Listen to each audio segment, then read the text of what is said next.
Welcome back to Whence, a Masonic podcast featuring research papers and discussions related to Freemasonry.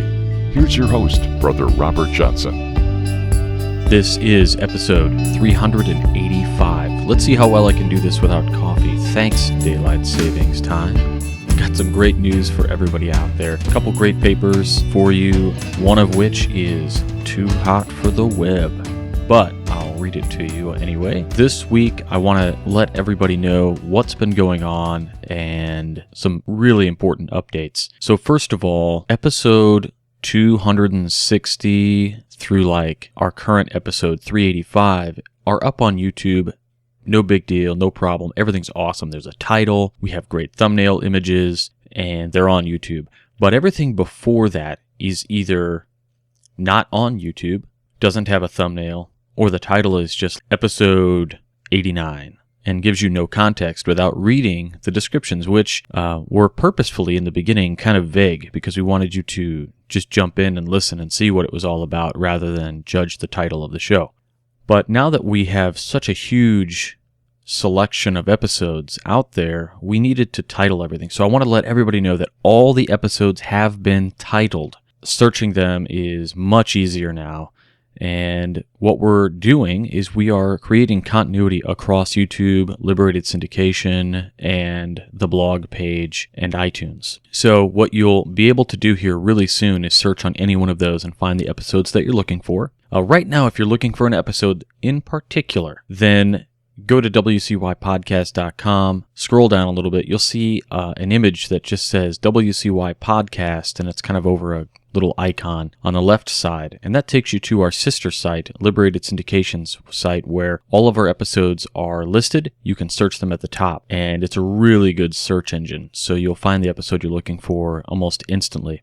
You'll be able to do that on the blog soon enough, and every single day, because YouTube limits us, we can upload 50 old episodes to YouTube. So that's what we're doing, and we'll have that completed probably by next episode. They'll all be up, and then we will begin the process of adding thumbnails to those so that you can actually see what the episodes are without having to read the descriptions so much, because that can be a pain in the butt, especially when all the thumbnails are the same. So we want to create a much nicer experience there for you. I want to thank everybody for putting up with the onslaught of likely notifications you were getting due to the massive uploads on YouTube, but we'll work through it. I've turned off the Facebook updates for those because I didn't need everybody to get 50 Facebook notifications when all these episodes went out to YouTube. So those will be off, and we'll set it up so that you only get notifications on Facebook when a new YouTube video drops for a new episode that's coming out, like this one. One more thing on YouTube, if you guys enjoy, please subscribe on YouTube. When we hit a certain number of subscribers on YouTube, we can get access to some really key, cool features that we don't have right now, which would make this a whole lot easier. We can do some really cool stuff in studio time that YouTube provides in various cities and all kinds of really cool stuff. So help us out. Stop by the WCY or the Whence channel on YouTube and subscribe. This week, I want to start off with a paper called Preston and the Phoenicians by Hugh A. Cole from the Illinois Lodge of Research, volume number 8, number 3. And then after that, we're going to get into the title of the episode, a paper that I wrote, which is, quote-unquote, Too Hot for the Web, and that is why banning politics and religion in lodges is a bad idea. Not a popular opinion, but I think when you hear where I'm going to go with this, you might agree. But also, we have to discuss a couple things within that paper that kind of define our Masonic existence/experience.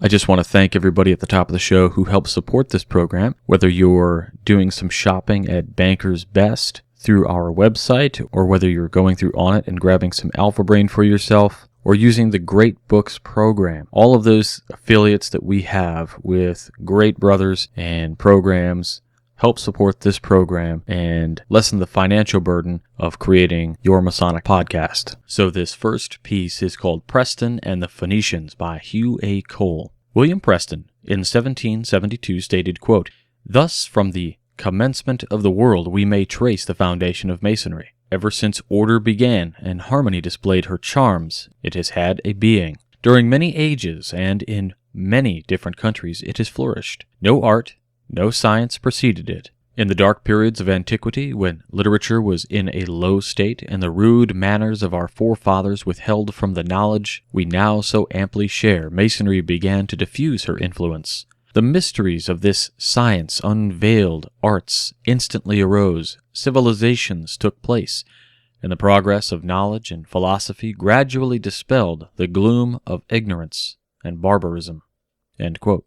His 1772 eloquence and phrasing flow as musical lyrics. Considering that the general level of acquired knowledge had advanced immensely since 1772, few today are apt to believe Preston. Masonic scholars regard Preston's statement as philosophical allegory, much the same as the legends that abound in Masonic lessons. Scientists are beginning to agree that the Old Testament Garden of Eden was not situated in the Tigris-Euphrates River Valley of Asia, but rather in East-Central Africa. Both regions are presumed to have offered lush vegetation. Excavations in both places reveal skeletons dating from the distant past. Let us rely on quote-unquote future generations to find out the right. Suppose one of our lazy ancestors was tired of following the migrating animal herds. He may have reasoned that there was a better way to survive and choose a secure and bountiful location as a resting place. It may have been on the bank of a pleasant stream where he saw many fish. A growth of trees and brush offered kindling for his fire and bedding. He may have tasted the ample supply of fruit and roots. Probably there would have been small game to hunt. Now let us imagine he experiences a frightening encounter with a ferocious beast. Fortunately for us, he survived. Quickly rushes to gather his family and hastily throws up a protective barrier of brush and rubble. The resting place, though crowded and temporary, seems a haven. The beast followed his trail to test the barrier. Some sticks were pulled down or spread apart, though the thicker and heavier were sufficient to stay the attacker. Pondering the outcome of this incident, our ancestor remembered that when we had been up on a large boulder, the beast could not reach him. And no matter how much the beast clawed at the boulder, it would not move or give way. Therein lay the answer: stronger and heavier materials. The combined effort of the entire family was exerted to pry loose the largest boulders within their capability, roll them to the resting place, and pile them as best they could. Several resources suggest that at the dawn of civilization there evolved a division of tasks. There was simply too much to accomplish for any one person. Early on, those best at hunting went after the game. Some picked fruit, dug for roots, and gathered wood and brush, while others trapped fish. Our beast-fleeing hero originated the stonemason's vocation. He continually labored to secure, improve, and enlarge the resting place. When he came upon clay and water wedged into a crack between stones, it may have suggested the use of mortar. Bones, twigs, and small stones came into use as tools for many tasks. Our observant stonemason ancestor experimented with tool-making to his advantage. Many generations later, the highly skilled Phoenicians dwelt in a walled city named Tyre. Tyre, on the eastern shore of the Mediterranean Sea, was originally an island until it came under siege by Alexander. He had a causeway of sand built in order to gain the walls and subdue the city. Since then, the sea filled in sufficiently more sand, so that the island is now a peninsula. But while it was an island city, the Fertile Crescent passed by Tyre en route to Egypt from Babylonia. This was the same route traversed by Abraham when he left Ur for Egypt. The Phoenicians suggested to the owners of caravans that they trade their cargo at Tyre and return home much sooner with trade goods than going the full trip from Egypt to Babylonia, or the reverse. The Phoenicians profited and took advantage of the best in both cultures. Having perfected their skill as stonemasons, the Tyrians came to the attention of Solomon, the son of Israel's King David. King of Tyre befriended Solomon and married one of Solomon's daughters. Solomon appreciated Hiram's assistance in building projects and gave Hiram 20 coastline cities. That's it. That paper is really kind of short. It ends somewhat abruptly, but I think the value in it describes some interesting historical documentation, provides many different jumping-off points as we read through it that maybe the listener would write down some key phrases, further research certain elements that were described. Let's get into this week's Masonic Minute with illustrious brother Stephen L. Harrison. On Thursday, September 26, 1929, the annual communication of the Grand Lodge of Missouri culminated with a formal dinner in the third-floor dining hall of the new Masonic Temple in St. Louis. 400 guests had gathered there to honor Dr. Gibbon W. Carson and his wife Betty on their 50th year of marriage. Brother Carson, then 75, was a St. Louis area physician who had held many posts and committee chairmanships in Missouri Freemasonry, most notably having been past Grand High Priest, past Grand Illustrious Master, and past Grand Commander of the Grand York Rite bodies in Missouri. In short, he was a well-respected fixture in the fraternity.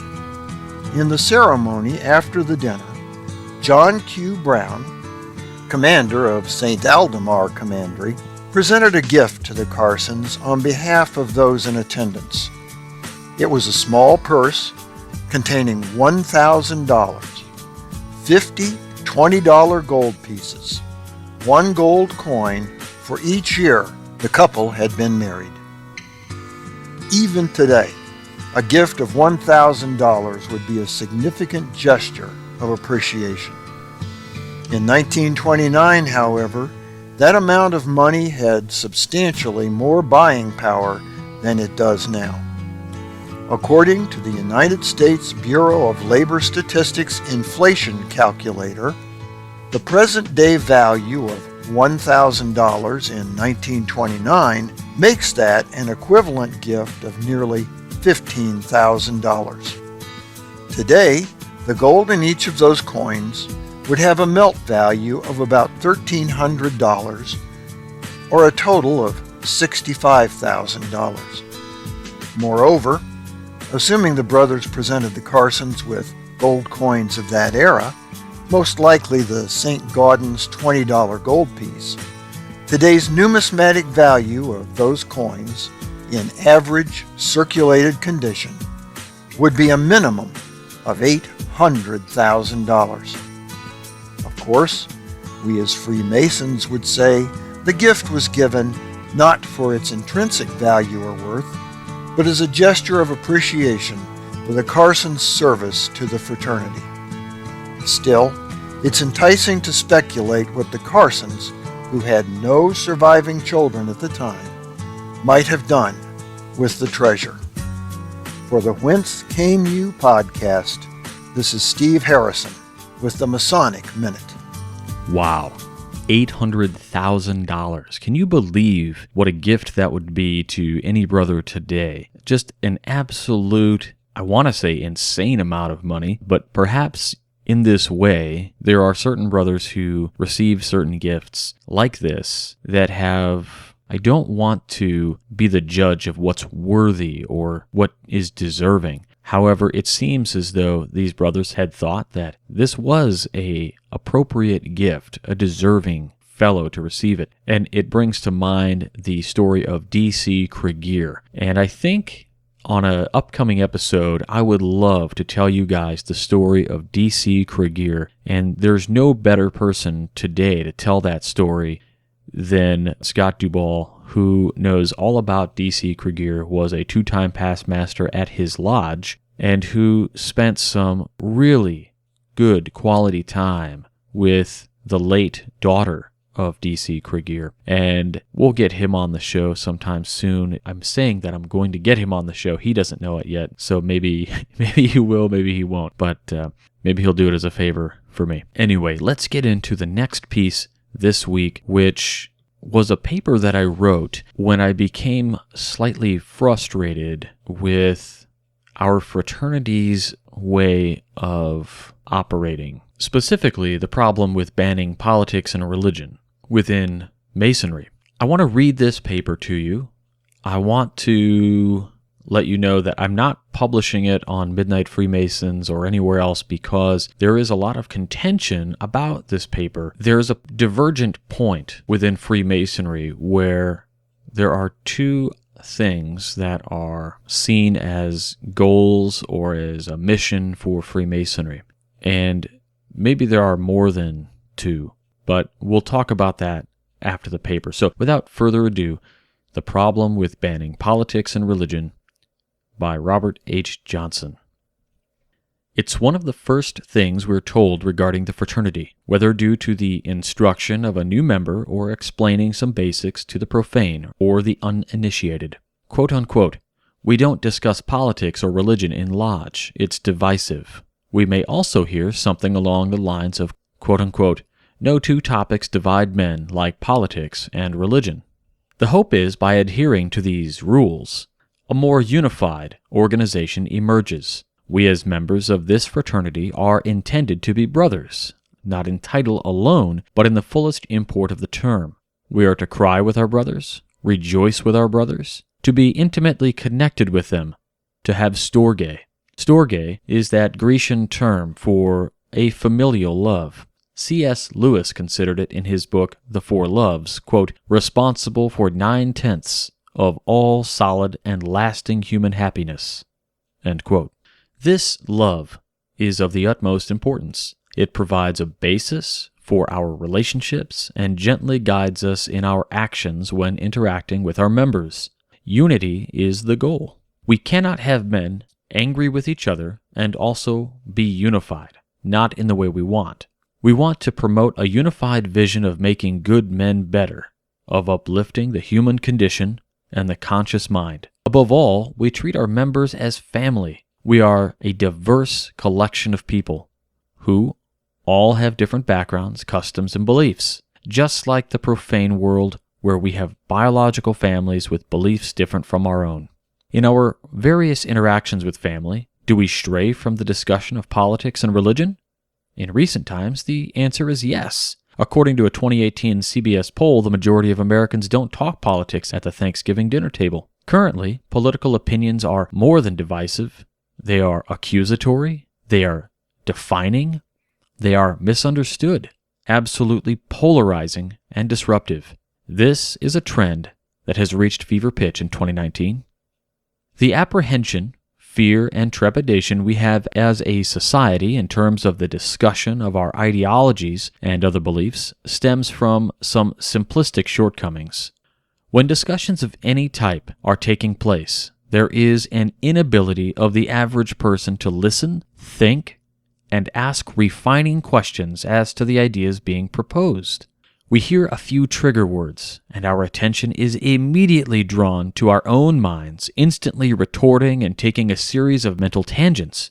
We've lost the ability to ask and listen and repeat. Once we've heard the position, we can then ask the person, "Can you tell me if I've understood you correctly?" Wrap up the position as you understand it and get that person's approval. Is this what you mean? Then, if you disagree, present your position. This is proper, polite, and allows us to grow through the mutual expression of ideas. Secondly, we have a problem with cognitive dissonance. This is the emotional aversion to learning something which may not support or which may be in complete contrast to an idea we've spent years believing in. A man goes to prison for murder 10 years ago. Eyewitness testimony, along with top investigative work, was used in the man's conviction.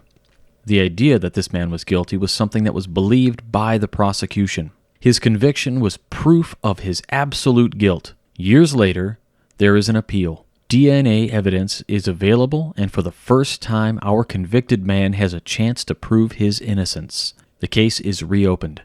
The DNA is tested, and his innocence is proven. The man is still convicted in the minds of the people who put him in prison. This is an example of cognitive dissonance, when we fail to acknowledge new information regardless of what it means for us. We fail to progress mentally and emotionally. If we may learn to address these things as a society, then perhaps there is a chance at growth and effective compromise. This, however, is only a start. Addressing our vulnerabilities.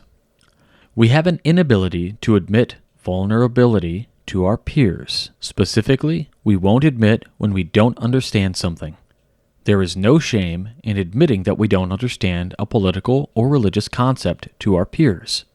We all have apprehension in this because by admitting that we don't understand something, we're egregiously labeled as something else, whether that's a quote-unquote bleeding heart liberal or a quote-unquote Bible-thumping conservative.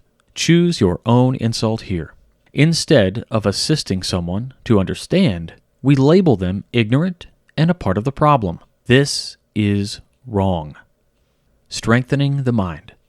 We have a general illiteracy of mind, which is only further weakened by an inability or a willful ignorance to try and understand things better. This quote-unquote try is an action, an exercise which, without its use, atrophies our minds, and the consequence is a blank slate by which politically charged media may imprint their own version of events.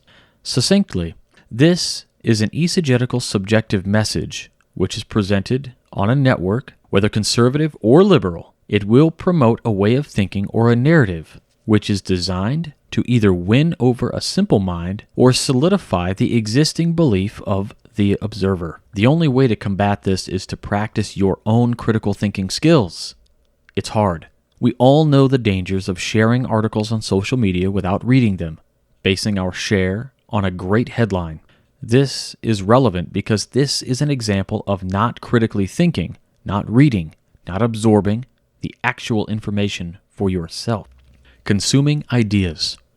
It was not always this way. There was a time before social media, before headlines were underscored with the number of minutes it will take to read, example 3-minute read, appearing under an article posted to Facebook. In the past, we would need to get the paper or book, open it, and read it, digest it, talk to our friends, family, neighbors, and coworkers in order to work the information over in our minds, to swish around the wine, if you will. If we travel farther back in time, you could note that the title of books came at the end of a text. An example would be at the end of a gospel, it might say something like, "This is the gospel according to John." In this way, you would read a book and then get the title. Today, we have a title, and if not enticed by it, we pass it up. In the days of yore, pre-internet, pre-24-hour news coverage, I presume, evidence lacking, that we may have been better at discussion and critical thinking, likely because we had to be. Now we're too busy to do our own research, too busy to form our own opinions, and rely on what we trust to be accurate and objective news and information. Like Bing Crosby said in White Christmas, everyone's got an angle. You know who doesn't, though? You. Us. The only angle we might have is that of trying to understand, and by our understanding, improve the outlooks and the current conditions humanity is existing within. What this does to the fraternity. So why have we banned the topics of religion and politics within the lodge? They are divisive, yes, but only when we decide not to practice those first 3 pieces of the liberal arts and sciences. Those 3 arts whose foundation is predicated on faith in intent, hope in understanding, and love of our brother. The trivium, grammar, rhetoric, and logic, which are glossed over in lodges, and emphasis is almost entirely given to the quadrivium. But let's be honest, how many truly study these when we've been told to? What I outlined above are just a few techniques on how we can begin to utilize the trivium in order to understand and hold polite discourse with an objective of finding common ground and solve our issues. Freemasonry is said to be a progressive moral science. So much of what we speak about within the craft is of a language unknown. While we maintain that we understand the words and meaning, the reality is that we do not. We infrequently look at the meanings of words within the time that the words were written. Words change over time, and so do their meanings. Worshipful Brother Scott Duball is well known in my home jurisdiction of Illinois of explaining this to our constituency. A wonderful example is the word condescension. In current use, it is something negative. When the word was written, however, it meant something wholly different. It meant to meet on the level. Where it comes from. Let us look at the words progressive moral science in their contextual use, that is, how those words were meant when they were written. This exercise will enable us to comprehend whether or not we are truly acting according to the dictates of Freemasonry, something we often are concerned with. In other words, protecting the vision as laid out by the sacrosanct documents, the ancient charges, and the landmarks. The word progressive has, since the 1600s, been used in the majority of the time to describe idealism and moving it forward. While this may not be news to you, it will be news to those who say the word progressive is only meant to convey that we quote-unquote progress from degree to degree, because it's more likely the former. When we say a progressive moral science, we are setting the tone for a purpose. That purpose is to enact a system by which we may influence an idealism that promotes acceptance and social reforms. This point is further supported when we look at the next word, moral. The word moral can be traced to the 1400s, and its use there is one depicting the ideal of a character and the ideas one displays in his day-to-day life. His behaviors are defined as his morality. As we progress in time, likely to about the period the language was used within our fraternity, the word changes very little. It's now taken on not only the behaviors, but also the concept of customs. Finally, in 1752, we see the use in order to describe one's principles, good conduct, and confidence. Interestingly, it maintains the idea of customs as well, which is very relevant when we consider that there are various customs the world over. Further, that each of these customs is of a subjective nature in the country from which they were born. Example, does one use the left hand for a greeting? And if so, is that quote-unquote moral in the region in which that greeting was given? This information supports the idea that the word progressive means, or is tied to, social reforms. Next, we must look at the word science. From the mid-1300s, we see it used to describe knowledge, the application of knowledge, and learning. This has remained the case to this day. By this exploration, one must necessarily ask ourselves, how would we practice this royal art? Obviously, we are going to run into a conundrum. Don't see it yet? Let us continue. The conundrum explained. There is a point where our governments have provided us leaders through the process of democratic means. These leaders are titans built on idealism and funded by donations from constituents, lobbyists, and by companies. These leaders give us the laws by which we are to live, and yet, where do they get these laws from? Our laws stem from, in most cases, our philosophical take on life. The majority of this is given to us through our various faiths, and at other times, it is derived from simply reflecting on the human condition. Our political system as it exists has taken on idealism given by our religious texts. To make matters more complicated, it's largely based on the issue of interpretations of those texts. This is human nature, to make sense of things, and to want to govern and rule with a set of ideas which one believes in, to impart the best way of living, to promote the aforementioned idea of unity.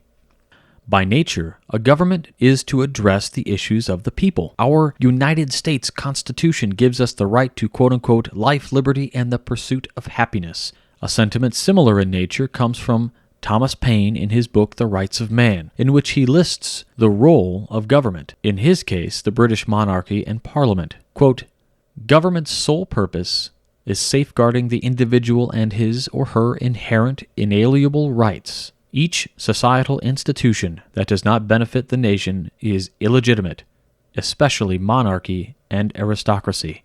End quote. In order to assist the nation, a government takes it upon itself to address its social reforms, the progressive moral science. Not surprising considering the Masonic connection to our country's founding philosophy. The rub.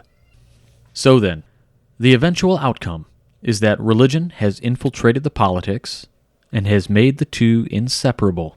In addition, the political system has taken on what the Masonic fraternity is charged to do, and because these are now inseparable, we may not discuss the progressive moral science in its proper context without violating our stand against the discussion of politics or religion in our lodges. Today, if you tell me something you believe in, I can drop you into a bucket which would be labeled a broad definition of a political camp, Republican, Democrat, but more likely liberal or conservative due to the extremism in America at the present. Alternatively, you could tell me which political party that you're a member of, and I'll guess your religious alignment. A Pew Research Center published a poll which gives us the data on this topic. Party affiliation has almost become the new religion due to the moral values which have been absorbed into the institution. A simple idea like assisting those less fortunate through a tax is democratic, and to support those same people via a voluntary donation is seen as Republican. The outcome is similar, but the way we get there is different. The contention that exists is largely driven by the understanding of human rights as it pertains to our own property and its ability to be taxed or not, and a slew of other various philosophical minutiae. Returning to the beginning of this paper, I outlined a set of practices in which people could begin to hold social discourse and to work to understand each other. If we did this, could we then begin to talk about issues affecting society and raise more awareness than our tempers? I wonder if it's okay to discuss in a tiled lodge the safety of a group of local workers constructing a building. Could I do this in such a way and organize a social program or even introduce a bill into local government to assist these workers? Could you use the Masonic Lodge to speak to our benevolent-minded brothers regarding a social injustice that's happened in the community? The answer is a resounding no. There is a great confounding of politics and moral values. How do I know this? Because I have seen it shot down in lodges before. Because I have seen men brought up on Masonic charges for attempting to practice the quote-unquote progressive moral science. A simple idea to assist and organize something for the community due to the local government's intellectual jurisdiction over all things relating to the welfare of her constituents is by nature political, and as such is banned from the local lodge. We're left to donating money to benign causes, donating money to organizations that do the work for us, and who likely contribute to the very politicians who promise to help. Have we abandoned Freemasonry's original intent? Have we negated it completely? Or perhaps is what we've been doing simply the best we can do since we've bound ourselves up? A charge. It's my contention to assert a very real revelation, directly, that by the exercise of removing our rights to discuss politics or religion within a lodge, we have effectively neutered our ability to practice the royal art within the context of our original stated purpose, abandoning our tradition without ever realizing it. On one hand, we vehemently oppose changes to anything. On the other, we stand ignorant of what's changed already and accepting of the limitations we've put on ourselves. If we are to take control and practice Freemasonry, then we ought to learn how to effectively communicate, listen, digest, ask further questions, listen again, and comprehend. By this action, we may be able to have these discussions within a lodge and hence affect our local communities, truly working for the betterment of the human condition, maybe even leaving the world a better version of what it was before we came into it. Perhaps instead of banning talk of a religious or political nature, we should instead train how to hold proper discourse. Undoubtedly, there's no recourse in separating political ideology from religious ideology. The bond is indissoluble, perhaps rightly so. There are, throughout the ages, philosophical discussions about whether humanity can have a set of morals without having a codified religious dogma from which it would be born. Again, two sides who ardently disagree over the revelation of human rights and morality. In closing out this dialogue, I wish to leave you all with an ask, and that is to be mindful, to listen before formulating a response, and to attempt, however uncomfortable it may be, to see things from your fellow's point of view. Walk a mile in their shoes, truly. Only through attempting this exercise in perception can we see the foundation of an idea, all the same foreign to us, and from there, where we can align our values and endeavor to embody unity. Then we can practice Freemasonry's royal art, the progressive moral science. All right, I hope you enjoyed that piece. Maybe it got you fired up. Maybe you totally disagree with me. Send me an email. Let me know how you think, what you're thinking about.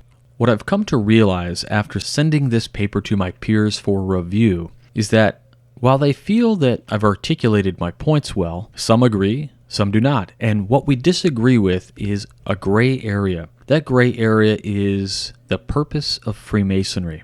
Some say that our purpose is strictly to enhance a single brother, making good men better.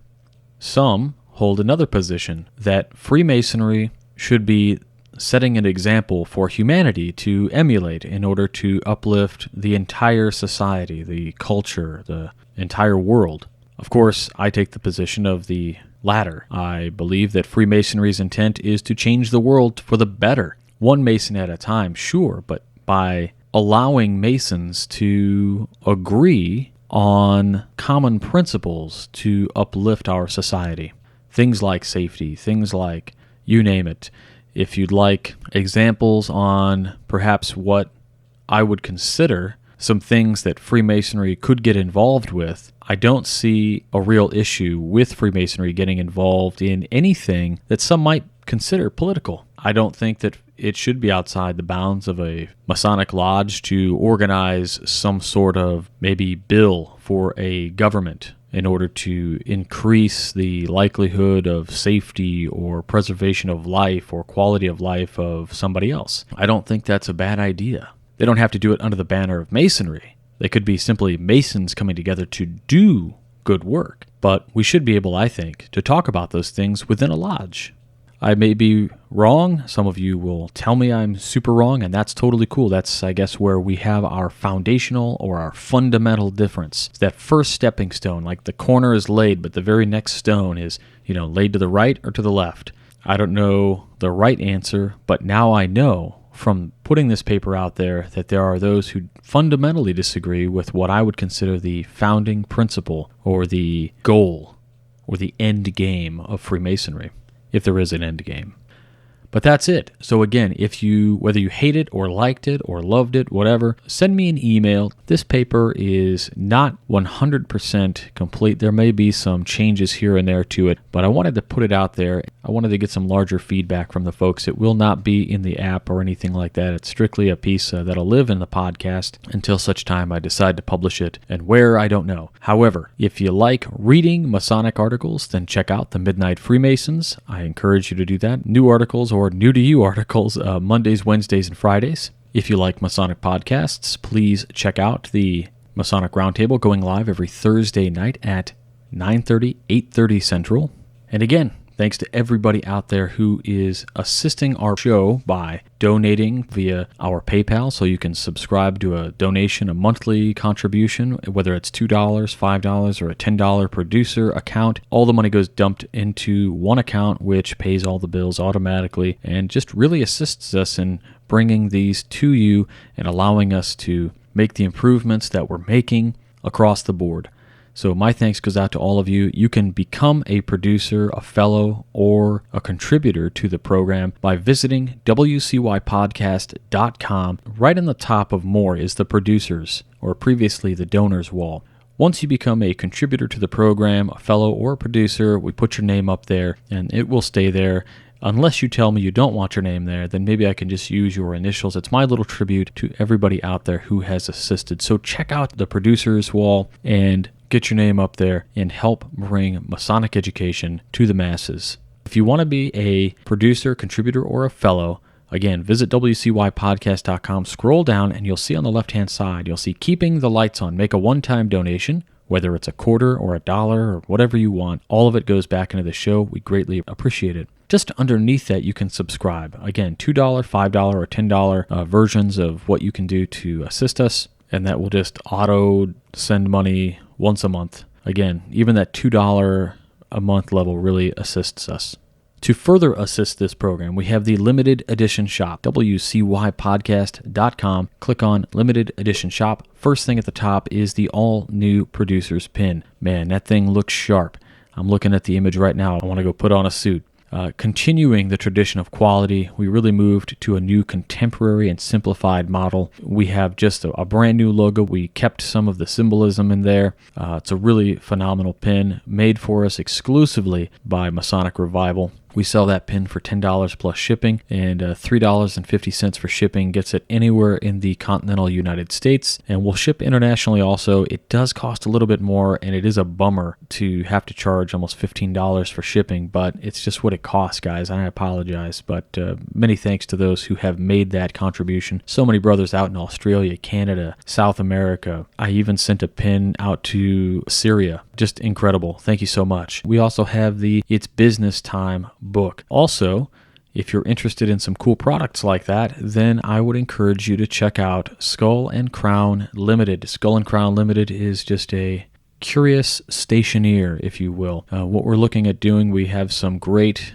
ideas, and really it's all about quality communications and journaling, all that kind of thing, pens, paper, anything as a secretary you might geek out on, really. What we've done, if you go to skullandcrownltd.com, it's our basic blog where I've got just a couple blog posts up there, and what I document here is just a love of all things writing and papers and cards and maintaining a personal level of written communication. So it's a blog, right, where I will put up some posts every now and then, some thoughts, but really follow us on Instagram where you'll get some cool pictures and things. The products, we have a shop. In that shop right now currently is just a place where you can work with me to create some custom greeting cards and things. We've got a couple cards out. We have basic thank you card. We have a birthday card, and we've got a holiday card. The holiday card is what's up on the shop. You can see what that looks like. But every card is custom. So we design it, and then we get it printed, and we mail it out to you. More is coming. So I hope you check it out. Stay in touch with our Instagram account there to keep up with what we're doing. Again, it is limited, right? That's because this is not something that I'm doing to make a ton of money. This is a hobby that I'm putting together to put together some quality products in a limited fashion. Our key demographic or our key customer here isn't going to be everybody. It's people who are concerned with these kinds of things. Quality, craftsmanship, that kind of thing. The flagship product that we're going to launch with Skull and Crown is forthcoming, is in development. If you want to stay on top of what's happening with Skull and Crown Limited, again, follow us on Facebook, and more importantly, probably on Instagram is where you're going to find the best information. Thanks again for letting me talk about Skull and Crown a little bit. I don't want to talk too much about it. It is a separate project, but I figured this audience, you guys might be interested, so check it out. Anyway, that's it for this week. I hope you all enjoyed the program. Get in touch with us again at wcypodcast@gmail.com if you have questions, comments, concerns, or you just want to let me know some feedback or anything. I personally respond to every email, so be patient. I will get to your email. That's it. That's it for this week. Until next week, stay on the level. For Whence Came You, I'm Robert Johnson. You've been listening to Whence Came You, a Masonic podcast featuring research papers and discussions related to Freemasonry with your host, Brother Robert Johnson. Be sure to join us for our next edition.